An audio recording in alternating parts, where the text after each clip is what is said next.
प्रिय चाषी भाई माने आपण माने कहीं भेंडी गछ को उन्नत पद्धति चाष करेंगे जहाँफल आपंकर खर्च कम हो लाभ बेसी हो तार रिजल्ट आप देखी नियंतु मोर जो गछ लगी यहाँ गोटे गछ देखूँ यही गचर आपंकर बर्तमान टाइम भी प्रत्येक दिन फल तुला चली देखूँ कि गोटे गचर 1 2 3 4 5 6 7 8 9 10 बुझिपारे जदि गोटे गचर 10टी फल एकाबारे तुला हम से प्रकार यही गचर भी देखो यार भी डाल किपर अच्छी 1 2 3 4 5 6 7 8 यार भी 8टी डाल अच्छी आप जो गच भी देखिए देखी नियंतु यही गचर भी देखूँ 1 2 3 4 5 6 7 8 तो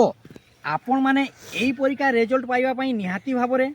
ड्रिप और मल्चिंग पद्धति को आपणातु जहाँ फल आपण मानकर खर्च कम हो एवं आपण मानकर लाभ बेसी हो तेणु भाई माने आपण माने जदि भेंडी चाष उपरे वीडियो देखिबा पई चाहूचंती तेबे निहाती भाव में मोर वीडियोटी को देखिकी लाइक और सब्सक्राइब करंतु।